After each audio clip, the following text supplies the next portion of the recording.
Y'all, this is going to be like a part two to my first video. One of my commenters said you should hold the father accountable also. And I'm going to take them up on that offer because there was one interview that stood out from the Anthonys where Kayla Anthony was crying and the father hardly said anything in that interview. And the reason why I held the mothers accountable and not the fathers, because Jeff Metcalf, Jeff, he said something that I agree with. And this is what they mean when they say the truth hurts. When he said, we have no fathers. You don't know who your father is. Let's not pretend that that isn't a problem in our culture. And I don't care where it stems from, because like I said, we all have a duty as adults and people to heal ourselves, to heal whatever we have gone through, and to change the narrative and to change the lives of our children. I have 10-minute limit on this video, so I have a lot to unpack, and I'm going to start. First of all, he threw her under the bus in that interview. I don't even know his father's name, Mr. Anthony. Right? And he let her tears do all the talking. Ma'am, we don't want to see those tears unless you're apologizing for what your son did, unless you're crying to your son for his forgiveness, that you failed him as a mother and that you abandoned him in his darkest hour. Thanks to Jeff for telling us that statement. I don't care what you call me. It's fine. Because anyone who has God's love in their heart doesn't want to see any child get harmed. And the pressure that they put on that boy started with his name. Why would you name your son after an athlete? First and last name. He can't help his last name. But his first name, to me, that's disingenuous to who he is. That's saying right there, hey, I want you to live up to this person. I want you to gain this person's status. I want you to follow in this person's footsteps. So from birth, he had an expectation that was set upon him. And it's an unrealistic expectation because you have to be extraordinary to make it in the NBA. A lot of boys dream of being athletes. That right there set a tone over his life, and it shows you where their minds were. You named him after someone else who is still alive. Okay? That is pressure. If your mom named you Mariah Carey, right? Or Donald Trump, you could put any name. You would feel obligated to live up to that name. But the reason I held his mother accountable is because, like Jeff said, the fathers aren't present in our community. It's few and far between. And I'm speaking from experience. I'm speaking from having friends and watching them grow up with no father, not knowing who their father is, not seeing their father, bitter mothers. Okay? I have my notes today. Why didn't I hold the father accountable? Because in the Black community, the mothers are the rocks. And should it be that way? No. It should be a team effort. But he let her tears do the crying. And that's not going to cut it. Okay? Because they showed their color when they denied Jeff Metcalf's offer to pray. And that is what added on time to Carmelo's case. Okay? Why did they not take the plea deal, which would have given him 7 to 10 years? You didn't take the plea deal because what? You wanted to keep pandering for money? Because you wanted to look innocent? They wore shirts in an interview saying #believe Carmelo. And that screams to me guilt. Like, choose us. Believe us. If you were telling the truth, you wouldn't have to convince anyone. If you were being transparent about where the issue with y'all's son started, you wouldn't have to wear a shirt like that. And you know, the more I listened to the interview, the more remorse I felt for Carmelo, because he said this kid had 2 jobs. Why? Why was he pushed so hard?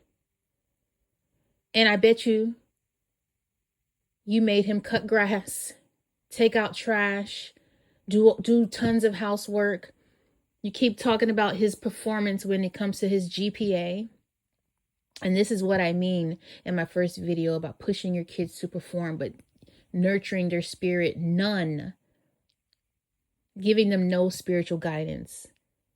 Because when the interviewer asked, tell us about your son, you named accolades. He has 2 jobs. Like, that's something to be proud of, that you're overworking your child. Maybe he could have had a 4.0 had he had time to sleep and rest. Because you said you kept him busy. And I just want to point out some things.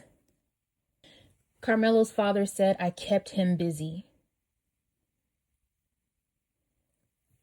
I kept him busy. Not I encouraged him to earn his money. People can feel when you're trying to keep someone busy, and it's belittling. He deserved rest. He deserved time to himself. Making him earn every dollar the hard way, and he's still a minor, is insane. And I can tell y'all are Black people who are well off. And when I say well off, you're not struggling. You're not struggling. You live an average or an above average lifestyle. Okay? Stingy. You'd rather him earn his money than to just help him. You know how much pressure that is? I had a job in high school, and it was so hard. And that's why I refuse to let my child work in high school, because it's not worth it. Focus on your academics. 2 jobs. And they were bragging about this like it was great. Guess what? He has his whole life to work. You push that boy. And I want to go into the culture of Black women and parents, how militant and mean they can be. Setting expectations that are just mean, harsh. Because a lot of parents think, I need to show you how the real world is. So I'm going to starve you of love so you'll be used to it when you go out there. I'm going to make you tough so you know what's coming. Home is supposed to be your paradise, your sanctuary, where you seek refuge and have peace away from the madness outside, away from being overworked, overwhelmed. Okay? The interviewer asked his mother, do you have any regrets about the incident, about everything? And she said, yes, I regret being at that game. I was at home. Why are you not at your son's track meet? Because you couldn't pay me to miss an event that my child is at. You can't pay me to miss it. See? He had a lack of support. Why are you at home? Now, the father was at work. Okay, we understand that. But you, mother, should have been there. But you were absent. Just like you were at that hearing. And I hear a lot of Black people, Black mothers, Black women defending her. The judge said if she cries or if anyone shows any emotion that she'll get put out. Bingo, there's your exit route. If I cry enough, I won't be accountable. And guess what? The father called his daughter my little princess. Yeah, when you give your daughters princess treatment, they don't have any accountability. Just like Kayla Anthony has no accountability. See, I have to speak to the mothers because in the Black community, they are the pillars of the household, sadly. There's a lot of broken homes, a lot of weekend fathers who only see their kids due to bitterness, even the fathers who want to be there for their children. They use a lot of these women and men, because men aren't exempt. A lot of these people use their children as pawns to hurt the other parent, and no one should be harmed through their child. They refer to Jeff Metcalf's family as the other family. Then I made a mistake, and that's my fault, because in the first video, I said she squandered the profits that they made on his behalf to hire an attorney. In this interview, I learned they had an attorney, and he was white, and I'm side-eyeing that too, because you cannot pick a white attorney who, in the end, the attorneys pick the jury. So if you wanted more of Black people, more minority or diversity in the jury, you should have started with your lawyer. And there was a Black lawyer wanting to work with them, but his price was $500,000 and they had earned $600,000. Some say $650,000 to $700,000, as much as $700,000. Why would you hire a white attorney? I'm just curious. Did you think it would make you look better? Did you try to set your son up? Did you sell your son for less, for short, to raise more money for an appeal? Because that's exactly what happened. Charleston White silently raised $1 million overnight. And then he said, y'all tried to dissociate yourselves from him. And then he pulled the plug on the whole thing. So the father said some interesting things.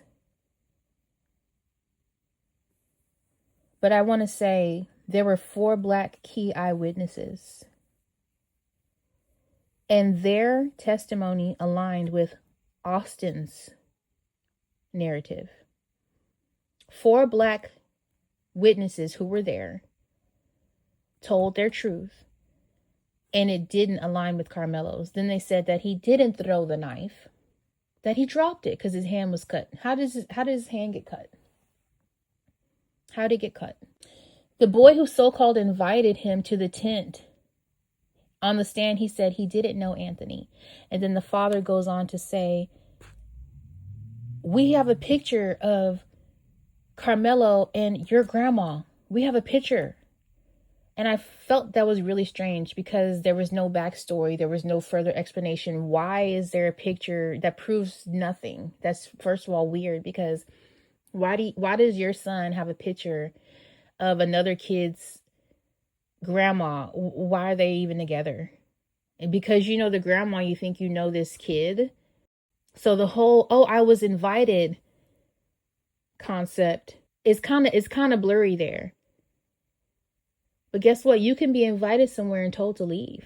And when y'all disrespected Jeff Metcalf for trying to bring about peace and solace to the situation, he knew exactly who y'all were. He knew you were going to cause a scene and not humble yourselves and turn him away. He knew that. And he was sincere in his prayer. You should have took him up on his offer because it only made y'all look bad. And that is what added on years to Carmelo's case. He didn't have a voice in that house. You didn't want him to take the stand because you didn't want him to tell the truth on accident. And you didn't want him to make you look bad. You wanted to do the speaking for him. You wanted to do everything but take accountability. The mother said, my son is sorry for what he did. But what about what y'all did? Because the father said he was telling a story of Carmelo pulling someone out of the water as a child, that he saved a kid from drowning. And the father said, I never knew he was great until this happened. That makes perfect sense as to why he did it, sir. You never knew he was great. You admitted yourself. You admitted it, that you never knew your own child was great. You never gave him a chance to be. You named him after an NBA star who was already great. The real Carmelo Anthony, or the first Carmelo Anthony, I'm sure he doesn't appreciate you just taking his whole name. He built that legacy and he has a very unique name. It's like me naming my daughter Beyonce. Like, why would I do that? Insane amount of pressure. They were talking about the video that was shown in court, the video that we have yet to see, but everyone's talking about. Some lady was supposed to have Meta glasses and recorded the video.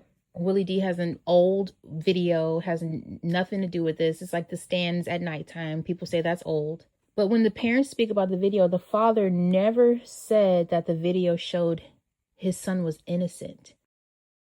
And he never said they're clearly putting their hands on him.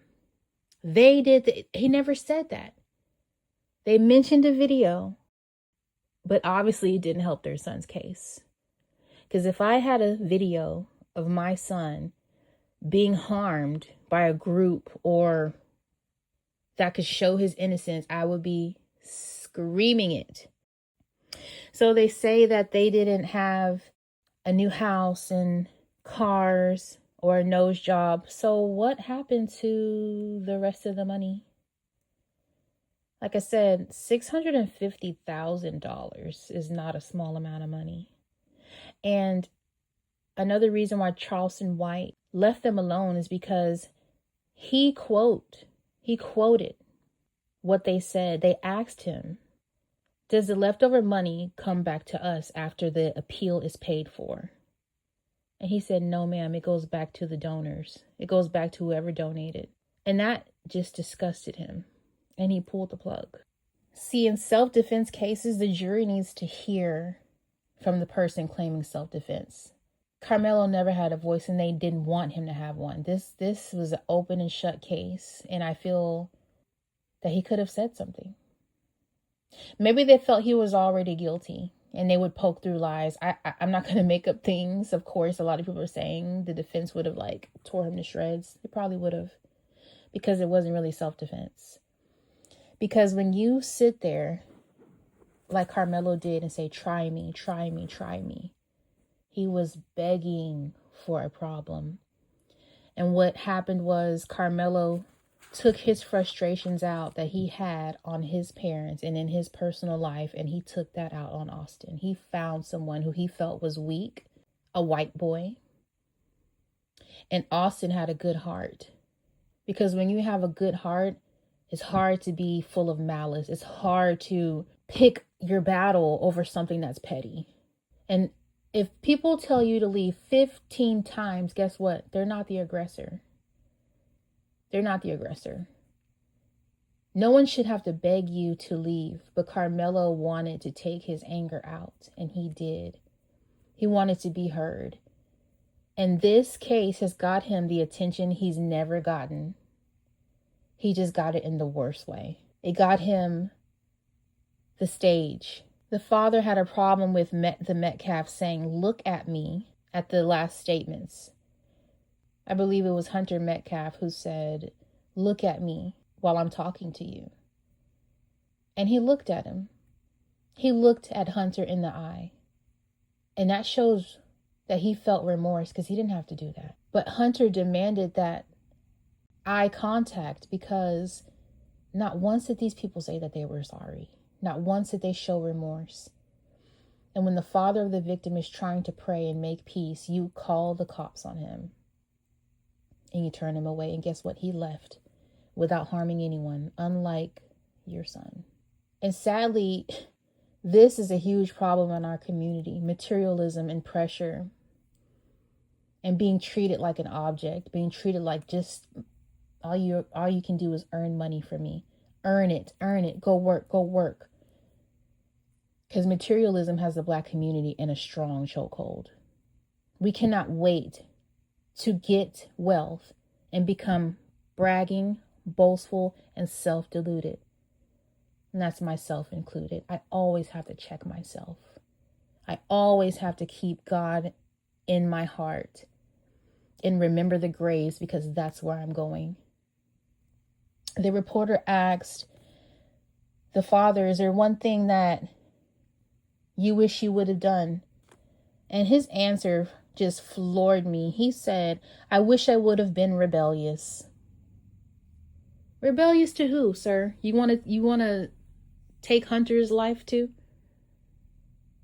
Wasn't Carmelo rebellious enough? Didn't he do enough? Rebellious how? That's that same mind frame that Carmelo had at that track meet. Rebelling. Mr. Anthony also mentioned Jeff Metcalf's divorce. He said, we're still together. We're still together. They're the ones who are divorced and are painting this certain picture. Really? Because all you're doing is letting society know that your marriage is just for show. A lot of people, especially in the Black community, get married to say, we have it and y'all don't. Because marriage is no longer in the Black community about God or love, longevity. It's become a piece of paper. It's become a staple in society's social status ladder.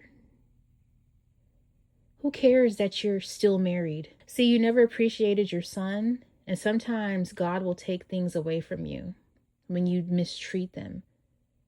You don't know what you got until it's gone is one of the truest sayings, because you will take something for granted when it's right in your face. I did feel remorse for Mr. Anthony when she asked him, how did you feel after the verdict? And he said, I failed my son. Respect for saying that. Deep respect for taking some accountability. Because he also said, we did everything that the law says to do. We followed the law. Sir, you cannot say that while at the same time standing your grounds in the wrong way. How you stand your grounds in Texas matters. Honey, we are Texas. We do not play about the law. That's one thing you can trust on, is Texas is going to abide by it with an iron fist. And everyone knows you need equal force. A push does not mean you can just go and take someone's life. And in such a brutal way. I want you to go and ram something through a chicken breast and see how crazy you feel. It's a lot of hatred to do that to someone. And that weapon was 3.5 inches long. Oh, he had some power and some emotion behind that. Built up emotion that Austin had nothing to do with. Austin was enjoying his life. Being a good son, being a good kid, and a good leader for his school. Enjoying his day. And then someone comes along, and this is a high school competition. We know how rivalries act and how competitive and intense it can be. We've all been to high school. We know. So Austin was well within his rights to say, dude, leave. And you are Black. You're a Black kid. Why are you hanging around these white kids?